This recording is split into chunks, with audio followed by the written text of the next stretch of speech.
شفیق الرحمان بنگلہ دیش کی معروف مذہبی اور سیاسی جماعت اسلامی کے امیر ہیں۔ تعلق ایک متوسط طبقے سے ہے، پیشے کے اعتبار سے ڈاکٹر ہے۔ شفیق الرحمان کا شمار ان رہنماؤں میں ہوتا ہے جو سادہ طرز زندگی، تنظیمی نظم و ضبط اور نظریاتی سیاست کے حوالے سے جانے جاتے ہیں۔ شفیق الرحمان نے اپنی سیاسی جدوجہد کا آغاز طلبہ سیاست سے کیا۔ وقت کے ساتھ جماعت اسلامی کے مختلف تنظیمی عہدوں پر خدمات انجام دی۔ وہ طویل عرصے تک جماعت کی مرکزی شورا اور عاملہ کے رکن رہے۔ 2022 میں جماعت اسلامی کے امیر منتخب ہوئے۔ ان کی قیادت میں جماعت نے خود کو ایک منظم اور انتخابی سیاست پر یقین رکھنے والی جماعت کے طور پر دوبارہ متحرک کیا۔ حسینہ واجد کے دور حکومت میں جماعت اسلامی پر سخت پابندیاں عائد رہیں۔ جماعت کی قیادت کو گرفتاریاں، مقدمات اور سیاسی دباؤ کا سامنا کرنا پڑا۔ ان حالات میں شفیق الرحمان نے پارٹی کو منتشر ہونے سے بچائے رکھا اور تنظیمی ڈھانچے کو برقرار رکھا۔ جماعت کی انتخابی سیاست میں واپسی کو ان کی بڑی سیاسی کامیابی قرار دیا جا رہا ہے۔ سیاسی مبصرین کے مطابق جماعت اسلامی کا انتخابی اتحاد، منظم ووٹ بینک اور شہری و مذہبی حلقوں میں اثر و رسوخ شفیق الرحمان کو ایک اہم ممکنہ امیدوار کے طور پر سامنے لاتا ہے، خاص طور پر ایسے ماحول میں جہاں عوام روایتی حکمران جماعتوں سے مایوس دکھائی دیتے ہیں۔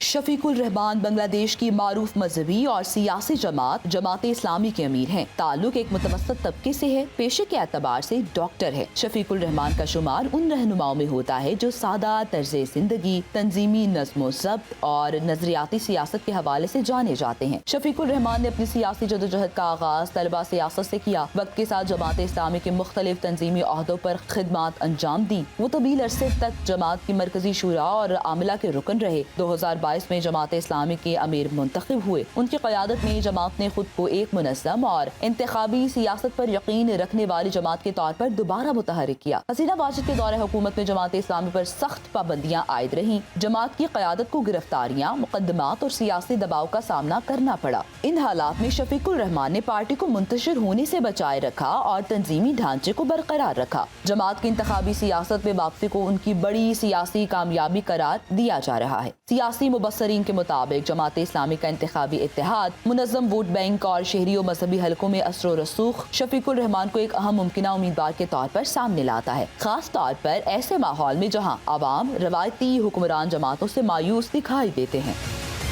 شفیق الرحمان بنگلہ دیش کی معروف مذہبی اور سیاسی جماعت اسلامی کے امیر ہیں۔ تعلق ایک متوسط طبقے سے ہے، پیشے کے اعتبار سے ڈاکٹر ہے۔ شفیق الرحمان کا شمار ان رہنماؤں میں ہوتا ہے جو سادہ طرز زندگی، تنظیمی نظم و ضبط اور نظریاتی سیاست کے حوالے سے جانے جاتے ہیں۔ شفیق الرحمان نے اپنی سیاسی جدوجہد کا آغاز طلبہ سیاست سے کیا۔ وقت کے ساتھ جماعت اسلامی کے مختلف تنظیمی عہدوں پر خدمات انجام دی۔ وہ طویل عرصے تک جماعت کی مرکزی شورا اور عاملہ کے رکن رہے۔ 2022 میں جماعت اسلامی کے امیر منتخب ہوئے۔ ان کی قیادت میں جماعت نے خود کو ایک منظم اور انتخابی سیاست پر یقین رکھنے والی جماعت کے طور پر دوبارہ متحرک کیا۔ حسینہ واجد کے دور حکومت میں جماعت اسلامی پر سخت پابندیاں عائد رہیں۔ جماعت کی قیادت کو گرفتاریاں، مقدمات اور سیاسی دباؤ کا سامنا کرنا پڑا۔ ان حالات میں شفیق الرحمان نے پارٹی کو منتشر ہونے سے بچائے رکھا اور تنظیمی ڈھانچے کو برقرار رکھا۔ جماعت کی انتخابی سیاست میں واپسی کو ان کی بڑی سیاسی کامیابی قرار دیا جا رہا ہے۔ سیاسی مبصرین کے مطابق جماعت اسلامی کا انتخابی اتحاد، منظم ووٹ بینک اور شہری و مذہبی حلقوں میں اثر و رسوخ شفیق الرحمان کو ایک اہم ممکنہ امیدوار کے طور پر سامنے لاتا ہے، خاص طور پر ایسے ماحول میں جہاں عوام روایتی حکمران جماعتوں سے مایوس دکھائی دیتے ہیں۔